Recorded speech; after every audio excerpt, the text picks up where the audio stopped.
మాజీ BRS MLA Gadar Kishore Kumar sir Congress party మీద ఇక రాహుల్ గాంధీ మీద బాగా గుస్సైండుల్లా.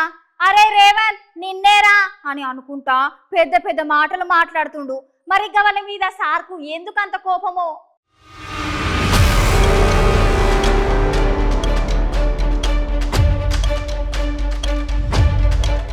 పాత ఎమ్మెల్యే గాదర్ కిషోర్ కుమార్ సార్ అయితే కాంగ్రెస్ వాళ్ళ మీద ఫుల్ గరం అయికుంటా పెద్ద పెద్ద ముచ్చట్లు మాట్లాడుతున్నాడు.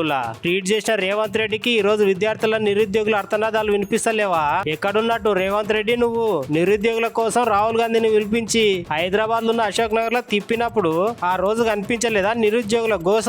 మరి రాహుల్ గాంధీని సన్యాసి అనాలనా లేకపోతే రేవంత్ రెడ్డిని సన్యాసి అనాలనా? ఆ రోజు గ్రూప్ 1 పరీక్ష మిగతా పరీక్షలు వాయిదా వేయాలని చెప్పిన రేవంత్ రెడ్డి ఇవాళ మాత్రం ఎక్కడున్నాడు? నిరుద్యోగ యువకులందరూ రోడ్లెక్కి ధర్నాలు నిరసనలు చేస్తుంటే కనీసం వాళ్ళకి నీళ్లు కూడా ఇవ్వకుండా పట్టించుకుంటలేరట అని గాదర్ కిషోర్ కుమార్ సార్ అయితే కాంగ్రెస్ పార్టీల మీద మస్తుగా మండిపడ్డాడు. సన్యాసులేమో వాయిదా వేయాలంటారు, చదువు రానోళ్ళు లొల్లి చేస్తారు. వాడు మాట్లాడే మాట అంటే ఎంత అవమానకరంగా మాట్లాడుతున్న నిరుద్యోగుల మీద, చదువుకున్న మీద, ఉన్నత విద్యావంతుల మీద. సన్యాసులట.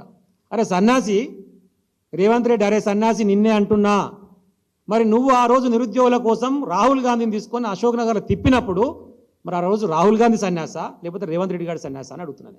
ఎవరు సన్యాసి మరి ఆ రోజు నువ్వు ట్వీట్ చేసినావు కదా, నిరుద్యోగుల ఆర్తనాదాలు వినపడతలేవా 9 ఏళ్ళకి అని చెప్పేసానా ఆ రోజు రేవంత్ రెడ్డి ట్వీట్ చేసిండు వాయిదా వేయాలని చెప్పేసి గ్రూప్ 1 కానివ్వండి మిగతావి కానివ్వండి. మరి ఆ రోజు సన్యాసి వాడు అని నేను అడుగుతున్నా. నిరుద్యోగులను పట్టుకొని వాళ్ళ ఆర్తనాదాలను పట్టుకొని వాళ్ళని అవమానించే విధంగా సన్యాసులను మాట్లాడతారు. లేకపోతే ఆయన మాట్లాడే మాట ఏంది? కేటీఆర్ గారినో హరీష్ రావు గారినో జయమందరు దీక్ష యూనివర్సిటీకి వచ్చి వాళ్ళు దీక్ష చేసుకుంటే ఆమరణ దీక్ష చేసుకుంటే చచ్చిపోతే పీడబోతుందని మాట్లాడతాడు. ఒక ముఖ్యమంత్రి వారను నాకు అర్థం కాదు. గిదా మాట్లాడే మాటలు నోటికి చచ్చిపోమన్నా కోరేది నువ్వు మనుషులని. చేయలేదా మేము ఉద్యమాలు, చేయలేదా మేము దీక్షలు?